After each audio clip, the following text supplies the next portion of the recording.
Jungle.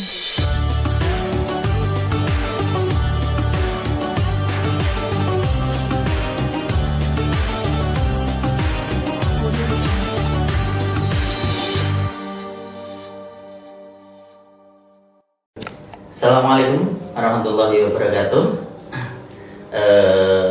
Kita kembali lagi di podcast Mimbar yang spesial Ramadan. Bersama kami ada narasumber luar biasa, beliau Ibu Hajah Farida MSI, beliau dosen BKI dan juga Ibu Wakil Dekan dari FDKI Fakultas Dakwah dan Komunikasi Islam. Ya. Ibu Farida, terima kasih kehadirannya di acara kami. Dan ini memang acara spesial Bu, yang ada di tiap bulan Ramadan yang diadakan oleh teman-teman kami dari HMPS BKI, gitu Bu ya. Bu Farida, berkaitan dengan podcast kali ini, karena kita akan membahas banyak nantinya berkaitan dengan Ramadan. Spesial Ramadan itu seperti apa? Tapi tadi tema yang diberikan oleh teman-teman itu, kita di sini akan membahas berkaitan dengan puasa dan kesehatan, gitu Ibu. Mungkin Bu Farida bisa sedikit memantik perdebatan enggak ya, diskusi yang jagung-jagungan ringan ya, yang nanti kita akan bahas banyak berkaitan puasa dan kesehatan. Apakah ada kaitannya, ada hubungannya enggak sih? Puasa itu kan lemas, identik dengan lemas. Terus kesehatannya ini apakah hanya kesehatan secara fisik ataupun sampai kesehatan mental gitu? Sedikit Ibu. Ya, terima kasih Pak Nafi, dosen muda di Fakultas Dakwah dan Komunikasi Islam yang menemani saya berkaitan dengan kegiatan podcast yang dilaksanakan oleh mahasiswa-mahasiswi HMPS Prodi BKI FDKI dalam acara Mimbar Ramadan, membincang bimbingan agama di bulan Ramadan. Tema tentang kesehatan yang akan kita obrolkan santai saja ya. Ampun tegang-tegang ya. Bahwa bahas tentang kesehatan itu adalah sebagai mahkota pada setiap manusia, karena ketika manusia itu ditanya tentang milih sehat atau sakit, ya idealnya mereka memilih tentang sehat. Karena sebenarnya sehat itu menyebabkan seseorang bisa melakukan banyak hal, baik itu kegiatan yang berkaitan dengan kegiatan akademik, kegiatan sosial maupun kegiatan yang berkaitan dengan spiritual. Karena orang bisa melaksanakan tugas-tugas spiritual dalam kegiatan agama ya kalau memang mereka sehat. Bahkan perintah untuk melaksanakan agama itu juga diantaranya, atau ibadah itu diantaranya adalah ketika dia mampu dan sehat. Nah kayak gitu ya, sholat dengan berdiri kalau mampu, kalau tidak dengan duduk, bersila, berbaring dan lain sebagainya. Artinya kesehatan itu menjadi mahkota bagi setiap manusia, terkhusus adalah umat Islam karena dia ada bulan-bulan spesial yang harus dia jalankan, terutama adalah saat ini kita sedang membincangkan kesehatan di bulan puasa atau kesehatan dan puasa. Nah, kata mahkota itu artinya sesuatu yang memang istilahnya spesial, tinggi, sesuatu yang memang dicari, sesuatu yang memang diinginkan oleh banyak orang yang mengeluarkan uang untuk menjaga kesehatan, banyak upaya dilakukan olahraga, beli alat olahraga untuk menjaga kesehatan. Dan di bulan Ramadan ini Allah menyediakan itu dalam satu bulan, yakni bulan Ramadan, agar kesehatan manusia itu terjaga. Oh gitu Pak. Jadi puasa ini sangat penting gitu, berkaitan dengan puasa dan kesehatan. Jangan tadi sedikit memantik kami berkaitan dengan bahwasanya kesehatan itu berupa mahkota. Terus kalau kita berbicara puasanya Bu, antara puasa dan kesehatan, kita berbicara kesehatan di sini seumpama kesehatan yang sifatnya fisik ya. Tadi itu saya sempat baca-baca sedikit tadi atau kemarin gitu ya Pak. Sebagai persiapan tiba-tiba dikasih tema ini gitu ya. Bahwasanya salah satu ini ada kaitannya dengan kesehatan fisik ya. Bahwasanya puasa itu bisa mengontrol lambung kita. Apakah itu benar? Iya, jadi kalau kita hitung-hitungan secara fisiknya, karena memang fisik itu adalah objektif, empiris, terukur ya, kalau kita memahami bahwa sebenarnya dengan berpuasa ada waktu makan yang memang bukan khusus ya, karena Iya. memang itu adalah waktu yang disediakan seseorang yang berpuasa itu adalah sahur.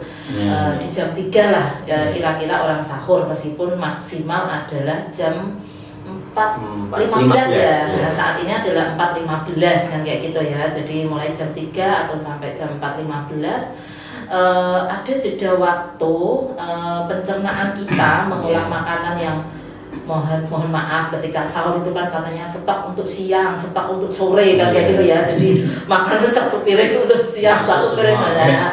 Kalau masih muda, kalau untuk usia-usia yang sudah tua, usia 40 tahun ke atas, biasanya memang sesuai dengan daya tampung yang ada di perut. Nah, secara biologis makanan yang masuk ke tubuh dan dicerna oleh pencernaan kita itu akan diolah membutuhkan waktu kira-kira sekitar 4 sampai 5 atau 6 jam. Maka memang secara kesehatan orang habis makan itu tidak boleh rebah, tunggu 1 atau 2 jam untuk duduk atau sambil aktivitas kan kayak gitu ya, biar pencernaan ini melakukan gerak peristaltiknya, mengolah atau mencerna makanan sampai makanan itu nanti sari-sarinya tersalur ke seluruh tubuh itu secara teori itu sampai jam 11.30. Jadi durasi waktu sahur sampai 11.30 itu makanan yang memberikan manfaat akan terserap sampai menjadi sari-sari ke dalam darah tubuh kita. Nah, hitungannya dari jam 11.30 sampai jam 6 sore berarti sekitar 5 sampai 6 jam pencernaan ini istirahat. Istirahat itu kan berarti tidur. Artinya tidur itu tidak hanya dibutuhkan oleh menutup mata dan kayak gitu ya, istirahat tertidur tidak hanya itu, tapi organ-organ tubuh kita ternyata butuh istirahat.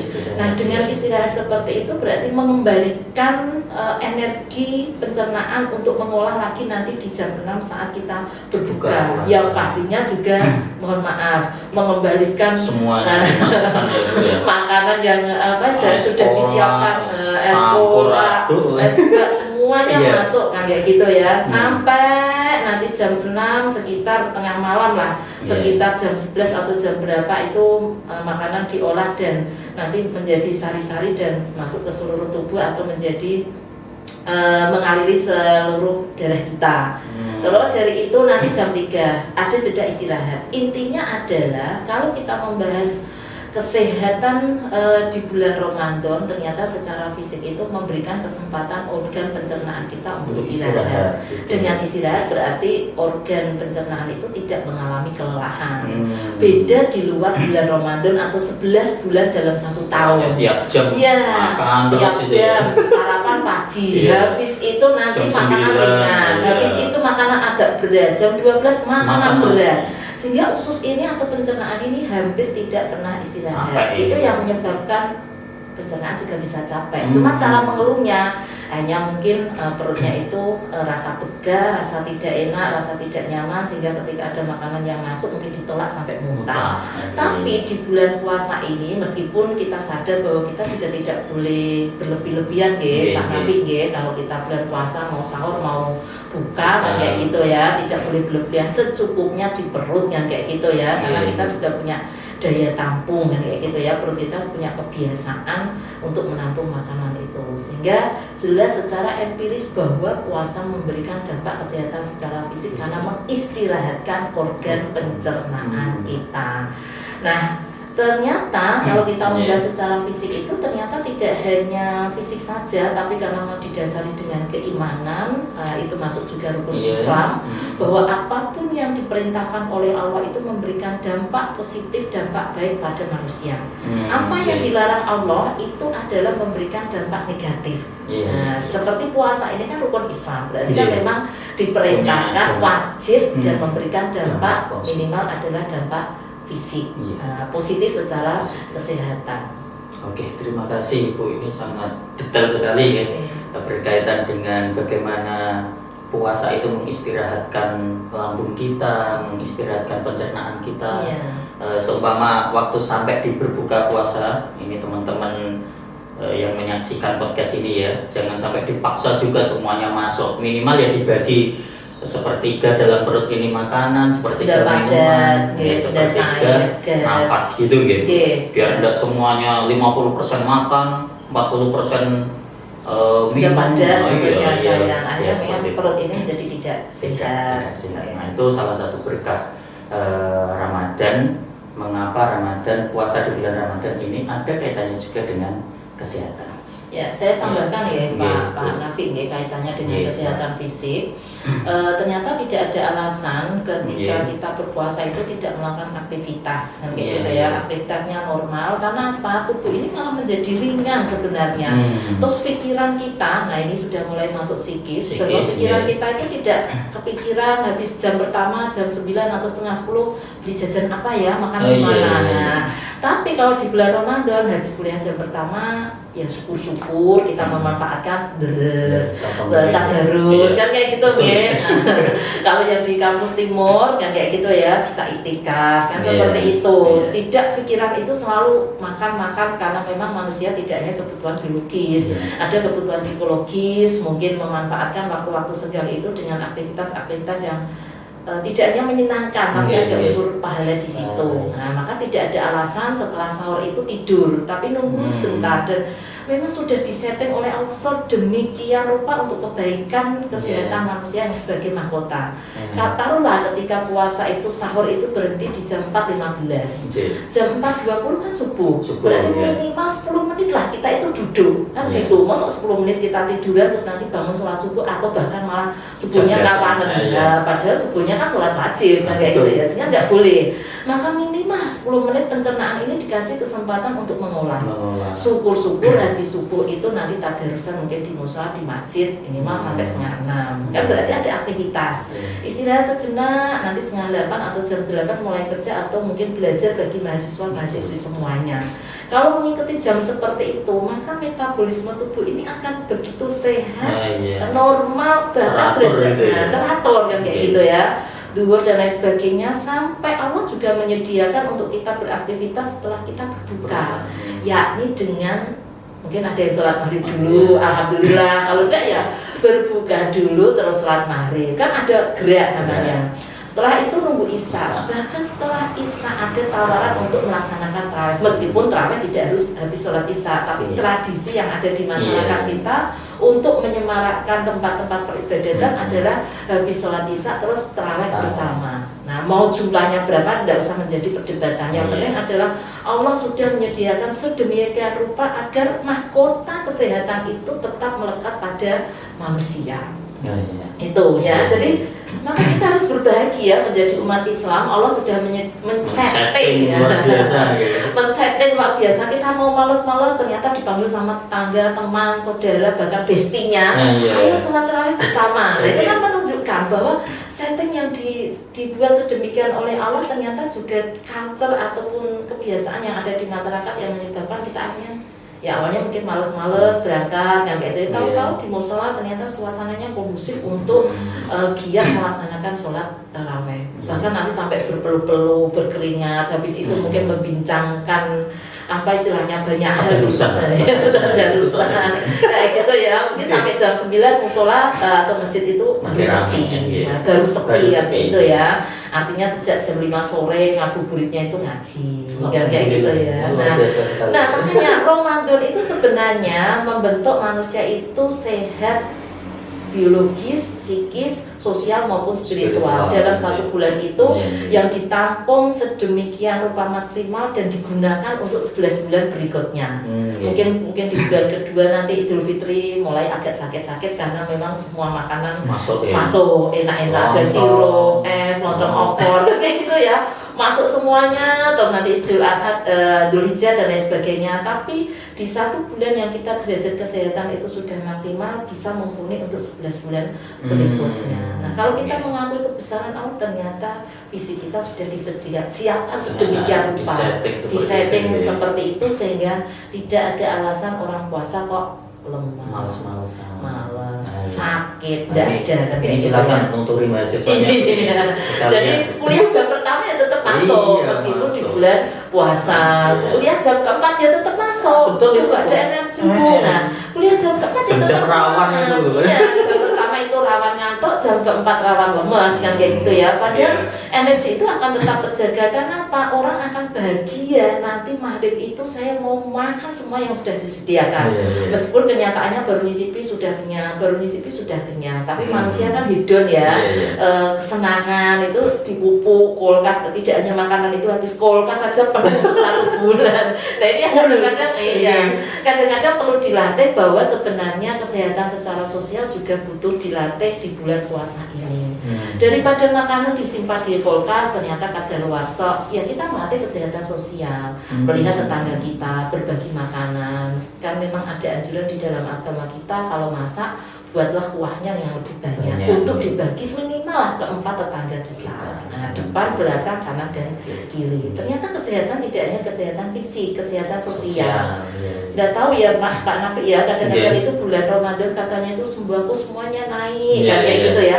Tapi tetap aja di kulkas itu ya penuh. Meja itu juga penuh, kayak gitu ya. Berbagai macam makanan, apalagi pulang ngabuburit, reseknya apa. Nanti bapak pulang ngabuburit bawa apa. Anak-anak ada aja. Nah, kalau kita pahami bahwa rezeki Allah itu tidak usah dihitung-hitung secara kalkulator bahwa sembako naik sekian, semuanya naik sekian. Yang ini ya Pak Nafi ya, kalau di Kudus ini karena memang baru banjir ini sampai tabung gas saja itu LPG itu sampai ke tempat saya sampai ke Pati ya. Aku sampai hijrah ke Demak malah banjir. Nah, itu harganya bisa sampai melambung 30-35.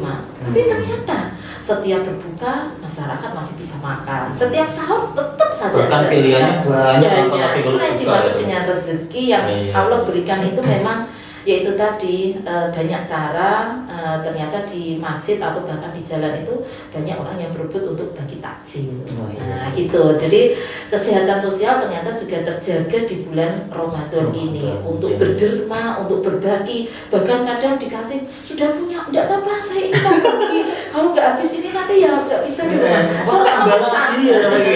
Secara sosial ternyata sampai memaksa. Nah itu yang menyebabkan ternyata kesehatan tidak hanya biologis tapi secara sosial. Bahkan secara psikis orang itu merasa nyaman. Sudahlah kita keluar, duduk manis di musola atau di tempat ibadah, ternyata kita dapat nyamannya, dapat amannya. Ternyata secara biologis kita hanya duduk sambil muntah ngantuk, ternyata pas buka denging kayak gitu ya, ada suara ternyata makanan sudah tersaji di depan kita. Nggak usah kita jaluk rebutan dasar, ternyata sudah ada. Nah itulah rasa aman, rasa tenang, terhindar dari kecemasan, tidak bisa makan, ternyata hilang di bulan Ramadan ini. Kalau kita artikan, ternyata memang bulan Ramadan itu euforia orang untuk berbagi, dermawan, dermawati itu memang tidak usah diminta, mereka dengan sukarela membaginya ya, dengan senyum. Berarti kan kesehatan psikologis terjaga juga ya Pak. Yang dibagi senyum, yang membagi juga senyum. Nah, kayak gitu ya. Bahkan tidak hanya sesama muslim, non muslim pun bisa selagi lewat terus ada bagi takjil, ya siapapun akan dikasih. Ini yang dimaksud juga tentang toleransi kan. Akhirnya sesama manusia selagi dia hadir di saat-saat kita sedang seneng, kita pun bisa berbagi dengan siapapun. Minanasnya semua lah. Barulah nanti bahas tentang hablum minallah dan kayak gitu ya. Ketika tengah malam jangan lupa kita disibukkan dengan kegiatan-kegiatan Ramadan yang puasa, taraweh, tadarus. Ternyata kita tidak melupakan, apalagi ibu-ibu ya Pak ya. Tengah malam sudah menunya apa, ini suaminya, ini anaknya, istri sendiri juga punya kesukaan apa, kan kayak gitu ya. Nanti anak-anak mungkin daripada begadang di luar, bantu ibunya di rumah. Ternyata menambah keakraban di dalam keluarga secara spiritual. Melihat bapaknya mungkin ambil air wudhu, ibunya air wudhu, ternyata terbiasa untuk melaksanakan sholat malam yang mulai. Ya. Kalau memang kalau kita mau memahami hikmah kesehatan di bulan Ramadan, itu mungkin itu Bu Farida berkaitan dengan apa yang kita bahas di tema khusus di bulan Ramadan ini, di acara mimbar ini berkaitan kesehatan dan puasa. Berkat puasa ternyata sangat banyak yang jenengan jelaskan tadi, mulai dari yang kaitannya dengan diri kita sendiri, fisik kita, sosial kita, spiritual kita, psikis kita.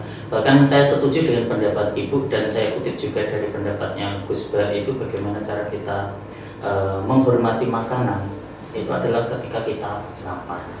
Karena ketika kita lapar, mau makanan di depan kita itu hanya berupa nasi dan air minum saja, itu nikmatnya. Nikmat sekali. Karena menikmati itu dengan bahagia. Dengan rasa lapar. Ya, jadi ketika kita Ramadan ternyata Allah memberikan kebahagiaan yang tidak kita kira, kayak gitu ya. Jadi kita biasanya tidak pernah lihat jam ya, kan kayak gitu ya. Pas menunjukkan waktu untuk berbuka, ternyata minimal kita itu sudah tersenyum. Ya, biasanya tidak pernah senyum ya, mungkin serius bekerja atau serius belajar kan kayak gitu ya. Yang minimal di bulan Ramadan ini adalah melihat jam aja bisa membuat tersenyum ternyata kan kayak gitu ya. Ibaratnya kalau tagline-nya anak-anak sekarang itu ibadahnya semakin tinggi karena apa yang dinanti itu azan maghrib. Waktu puasa ini loh, yang dinanti-nanti itu azan maghrib pasti dinanti jam biru ya selalu. Iya, minimal nunggu sholat kan kayak gitu ya Pak. Ya idealnya ya untuk sholat, cuman ya kita kan manusiawi kan kayak gitu ya. Entahlah mana yang sholat ingat makan, ingat buka atau buka ingat sholat. Tapi kan memang ada aturan-aturan di dalam Ramadan menyegerakan untuk berbuka dengan makanan-makanan yang manis, kan kayak gitu ya. Entah itu minuman manis, entah itu makanan manis, kan kayak gitu ya. Kalau kita meniru Rasulullah ya dengan kurma, kayak gitu ya. Karena tradisi di masyarakat Arab. Kalau di kita sepertinya kurma itu tidak familiar, meskipun dibayarkan bisa. Familiarnya kita apa Pak takjilnya? Kolak. Ya. Kolak es buah. Ya kalau saya yang usia saya ya kolak saja kan kayak gitu ya. Kalau es itu sepertinya ya belum kan kayak gitu ya. Untuk usia kami yang memang harus menyesuaikan atau sadar usia bahwa makanan-makanan hangat, minuman hangat itu yang membuat tubuh ini semakin fresh. Tapi anak-anak muda ya sebenarnya mereka harus paham tentang menjaga kesehatan, tidak buruk, hanya waktunya saja mengkonsumsi yang dingin kayak gitu ya. Setelah tubuh ini seharian istilahnya puasa kan kayak gitu ya, makanan yang masuk pertama yang memang hangat atau kalau tidak hangat ya yang biasa, barulah nanti yang ekstrim dingin kan kayak gitu ya. Sehingga kita ingin mencapai derajat sehat malah alih-alihnya adalah bersin flu atau dan lain sebagainya. Jadi penempatan makannya, pola makannya saja yang diatur sehingga memang maksimal apa yang sudah disetting Allah untuk menjaga kesehatan biologis, psikis, sosial dan spiritual itu tercapai dan akhirnya kita masuk pada bulan Lebaran kan kayak ya sudah lebar sudah selesai. Gitu. Oke, terima kasih Bu Farida, mungkin sama-sama bisa memberikan satu atau dua nasihat untuk teman-teman kami, untuk pemirsa kami berkaitan dengan Ramadan dan kesehatan Ibu, terutama bagi mahasiswa kita DKI ini yang mungkin bisa ada satu dua nasihat untuk mereka. Iya, jadi terima kasih Pak Nafi bahwa kesehatan dan puasa atau menjaga kesehatan dengan berpuasa atau puasa bisa menciptakan kesehatan, intinya adalah dua hal yang saling berjejer, bahwa puasa memberikan, karena memang itu adalah kewajiban, memberikan tuntunan bagi kita semuanya untuk bisa melaksanakan perintah Allah sehingga kita menjadi abdinya Allah yang taat, abdilah. Dan berpuasa, kesehatan itu terjaga ketika kita bisa melaksanakan muamalah atau kesehatan secara sosial. Niat untuk berbagi dengan cara apapun, tidak harus dengan materi, kan kayak gitu ya. Niat berbagi entah itu dalam wujud apapun, mari kita tidak hanya sosial itu mendapatkan ucapan terima kasih, tapi secara spiritual akan dilipat gandakan pahala itu. Nah, itulah yang memberikan jaminan bagi kita semuanya bahwa hope atau harapan itu yang menyebabkan manusia itu akan semakin khusyuk dengan kesehatan yang dimiliki untuk melaksanakan puasa 1 bulan penuh di bulan Ramadan. Bagi yang tidak berhalangan pastinya, tapi bagi perempuan ada halangan yakni menstruasi atau tamu bulanan. Mari kita melaksanakan kegiatan apapun di bulan Ramadan ini, tidak mengurangi kegiatan, tapi mari maksimalkan kegiatan di bulan Ramadan ini karena tidak hanya untuk duniawi tapi juga ada unsur pahala yang itu masuk pada kegiatan meningkatkan spiritual kita hanya kepada Allah dan secara muamalah pastinya Satu pesan, mari kita laksanakan puasa di bulan Ramadan ini untuk menjaga kesehatan kita secara prima. Terima kasih Bu Farida atas materi yang disampaikan ya.